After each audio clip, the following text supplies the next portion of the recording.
Hip Hop Robot, and for today's review I've got the Avengers Age of Ultron figures.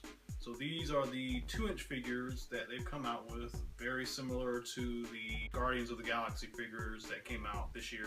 You'll see also there's different packaging, different waves. So this one is where you get the hero and you get one of the Ultron figures with it. They're calling these guys sub-Ultrons. I guess they're like the soldiers, you know, the minions. So that's kind of the ideology with these. These are starting to show up quite a few places. Matter of fact, I think I've seen them everywhere. They're at Walmart, Toys R Us, Target.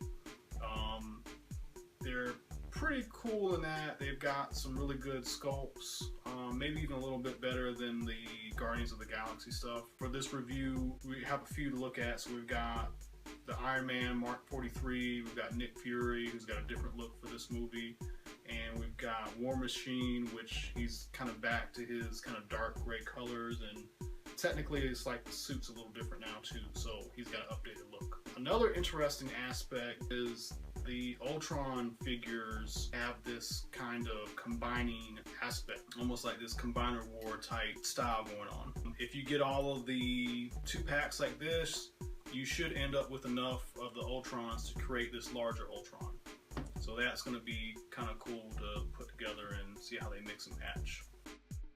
So here we've got the individual figures, and you'll notice that I've got these figure stands on them because they do not stand all that well by themselves. They take a lot of work to get them to stand. I'm not sure why, but just looking at them in general, the figures have these action poses, and however they were designed, I'm not sure if they did the proper quality control, but the feet, the length of the feet, they're just not very even. So you could kind of tell that they knew that was going to happen, and there are figure holes obviously on the feet. So if you've got like a Star Wars, you know, a modern Star Wars or G.I. Joe figure stand, you can place these figures on them. They do have pretty decent articulation, you know, arms and legs move, so you can put them in different poses. And they are kind of cool in the aspect of, you know, they scale pretty well with something like a Transformer or something like that. So that kind of makes it cool that you would want to collect these and display them with, you know, Transformers or other robot or bigger characters like that. The individual Ultron characters are very multi-jointed, and you know, all the pieces come apart, and this is to facilitate them forming a bigger robot. At this time I don't have all the figures, so I can't show you how the big combined robot forms, but you get the idea. You'll collect all of these, and with all the different pieces you'll eventually be able to fit all these pieces together to form a bigger robot. So that's kind of cool.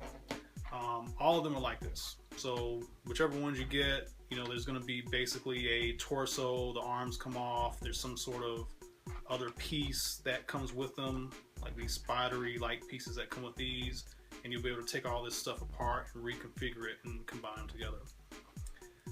The sculpts are pretty nice. They're very realistic. They got a lot of detail.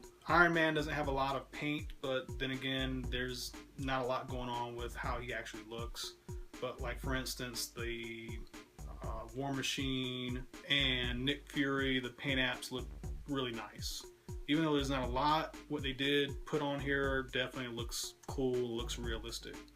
So there's not a whole lot with these. Obviously these are meant to be more for kids and for playing, but again, there's some aspects to them that make them worth collecting, and they'll make them be fun to play with, you know, put them on your desk, display them that way. So definitely worth picking up for those aspects. That's it for our review.